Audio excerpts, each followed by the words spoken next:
Today we're going to show you how to make your 6-volt power wheels a little bit faster. There are a lot of videos on this. It's pretty straightforward, but decided to make a quick video since we were going to do it. And unfortunately, I've got a new camera and I'm getting used to it, and I keep on forgetting to turn on the mic, so there's not a lot of sound and my grandson driving it. But essentially right here I'm asking him if he wants to make it faster. And he's a 4.5-year-old boy that likes motorcycles. And of course he wants to make it faster. So this is actual speed. You can see how slow this thing is on 6 volt. And eventually he'll get a real motorcycle, but his mother won't let me get him one until he's 5. He has a Razor 4-wheeler that's pretty quick, and decided to try to catch this up. So right now we're going to disconnect the 6-volt battery. You can see here. Take it out. Now this was actually given to us, so it was a freebie. And here are the tools you need: some wire strippers, a set of crimpers, would be nice, not necessary, some connectors, various sizes, one or the other. There's the old battery, which you still will need, and then we need a new battery. This is from a APC UPS. I do a lot of computer work, and I've got some of these batteries lying around, so they were perfect. Now I'm cutting the wires. Notice one at a time. Do not cut them together. You will short out the old battery, possibly. Possibly do nothing, but chances are you will. So we've cut that old connector off.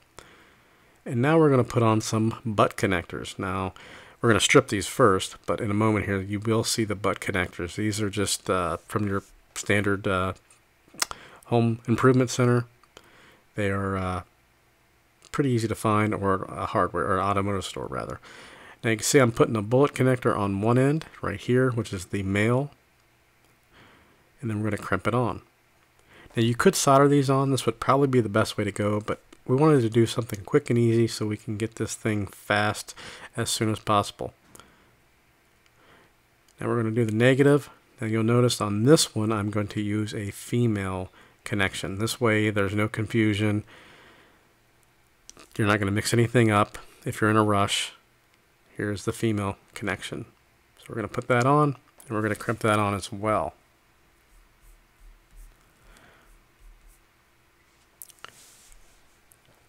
Here we go. Crimping it. And you test it every time. If you're soldering it, again, best way to go, but quick and easy. Now we are taking the actual connector that we cut off, and we're doing the same exact thing. So on the positive, we're going to put a female butt connector, which we're doing here, and then on the negative we'll put the male. So that way you're not going to get these mixed up. And again, that's not absolutely necessary. It just makes it idiot proof. We're going to cut off the negative now, and we're going to put that male butt connector on that. You'll see right here in a moment. Here it goes. And I'm showing close-ups just in case you've never done any kind of wiring before. This makes it really easy. And here I'm going to show you that it plugs in. You can see male to female, female to male, and we've got our original battery all set to go. So if we ever want to go back to 6 volt, it's really easy. And here is the battery we're going to use. Now this is two 12-volt batteries in series making 24 volts. We could essentially put 24 volts into this little Power Wheels, but keep in mind it is only a 6-volt motor, so even the 12 volts that I'm running is probably pushing it to beyond its limits. But again, it was free, so who cares? If we get 10 runs out of it, that's fine. He's pretty much outgrown it. We're just having some fun. I'm disconnecting all the old connectors here, just cutting them off. I'm going to reuse some of these.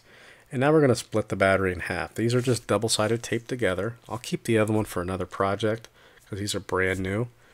We're going to pull this tape. They're taped pretty well, so you'll have to get a pry bar or a screwdriver in my case and just rip them apart, get all the tape off, kind of clean it up a little bit if you want to. And here we go. All set for the most part. You can see APC right there. So if you have an old battery backup and it still works, it's a perfect candidate, especially if the APC itself doesn't work, the unit, and the batteries are good. That happens a lot. Most of the time it's the other way around. The batteries swell and you've got to get new batteries. So now we're taking the ends from the new battery, and we're going to do the same exact thing as we did to the original battery. We're going to put the male connector on the positive. Here we are. These wires are a little bit bigger. I should have used the other larger connectors rather.